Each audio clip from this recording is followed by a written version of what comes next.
There are two events happened in the recent times which are sending shockwaves across the soft drink market in India. One, Reliance acquired a soft drink brand called Campa Cola last August for 22 crores, marking the entry of Reliance into soft drink market. 2. Coca-Cola cuts prices of all its 200 ml bottles by 5 rupees, which is perceived as Coca-Cola strategy to compete with Reliance's Campa Cola. So, what is it all about? What is Campa Cola? Does it really have the potential to compete with Coca-Cola? Can Reliance, which is predominantly known for its oil, retail and telecom business, make its mark in soft drink market? Let's analyze in this video. Campa Cola is not a new brand. It's been in existence in India since 1977. To understand how Campa Cola started, we have to go back in history. The year was 1949 when a foreign soft drink company entered into the country. The name was Coca-Cola. It quickly became popular among Indians, and by 1970s, it gained a huge demand among the common people. In early 1977, after the revocation of emergency, general elections were held, in which Indira Gandhi lost, and a government was formed by Janata Party. One of the key members of this government was George Fernandez. He was also the Union Minister of Industries. He was a nationalist and hated MNCs. His belief was that foreign companies were looting India.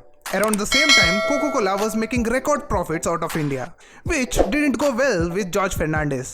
He had made up his mind to drive out Coca-Cola from India, and he hit Coca-Cola where it hurts the most.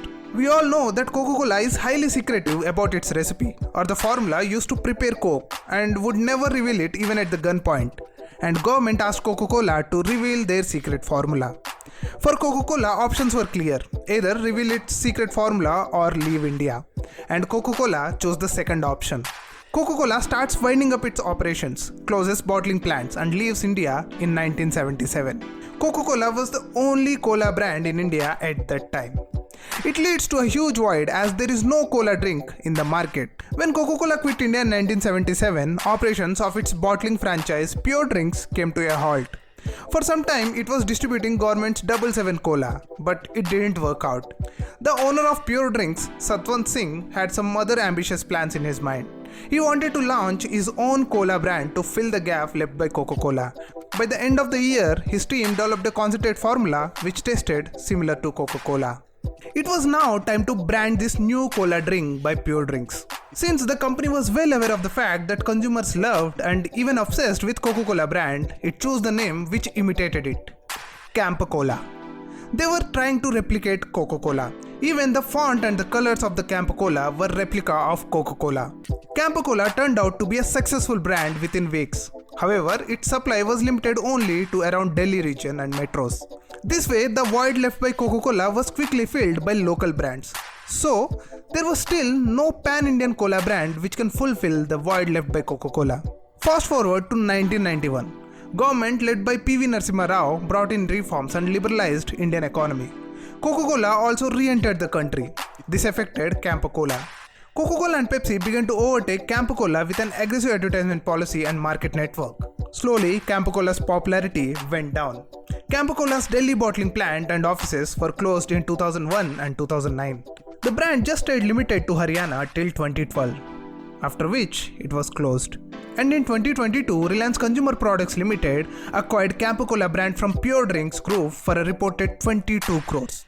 Not just that, in 2023, Reliance acquired 50% stake in Gujarat-based soft drink and juice maker Sosoyo Hajuri Beverages Limited. It clearly shows that Reliance is expanding into soft drink market. Now the question is, can Reliance really pull this off? If it was 10 years back, we would have said no. But after what Reliance has done in telecom business, we cannot underestimate Reliance. Reliance has caused a price war in telecom industry by pricing Jio services much below what competition was offering. It looks like they are trying to do the same in soft drink market. Summer is the season for soft drinks and Campa Cola is launching its soft drinks aggressively. And here as well, Reliance is choosing low price strategy. It priced its soft drinks far below its competitors like Coke and Pepsi. Campa Cola's 200 ml bottle is priced at 10 rupees. Its 500 ml bottle is priced at 20, 600 ml bottle at 30, 1 liter bottle at 40 and 2 liter bottle at 80. This is cheaper than the prices being charged by Pepsi and Coke. And Reliance isn't just going to price Campa Cola much lower than the competition, it is also preparing for a massive ad campaign that will unveil during the IPL. Reliance has also strategically launched Campa Cola in the southern states of Telangana and Andhra Pradesh, where it has a strong distribution network. All this has the echoes of what Reliance has done with the telecom. In 2016, Reliance had launched Jio and essentially gave away its services for free for the first few months. As competitors rushed to slash their prices, Reliance quickly gained market share. Within few years, Reliance Jio became India's largest telecom company. And Reliance could pull off a similar coup in soft drink market. The cola market globally has been duopoly for decades, but Reliance could now mount a serious challenge with Campa Cola, at least in Indian market.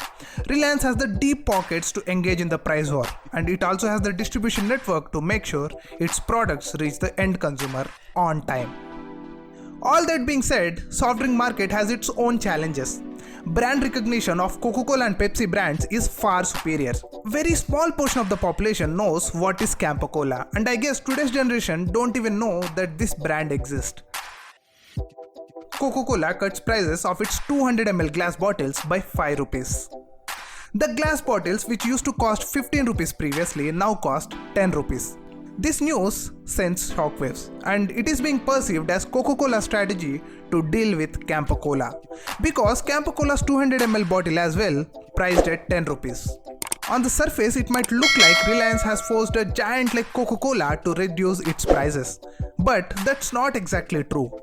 It is part of Coca-Cola's strategy to concentrate on glass bottles instead of PET bottles.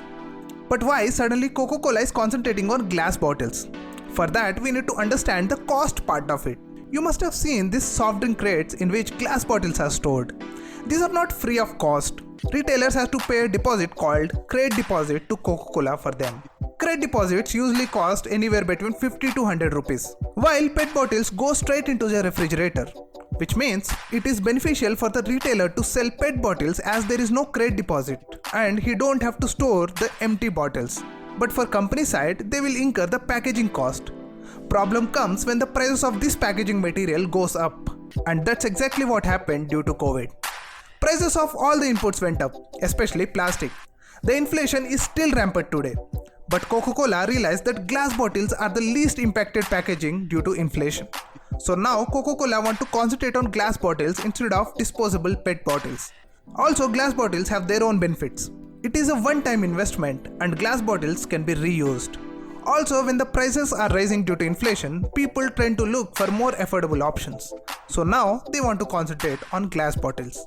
To push glass bottles in the market, Coca-Cola has removed the crate deposits that retailers had to pay to store the glass bottles.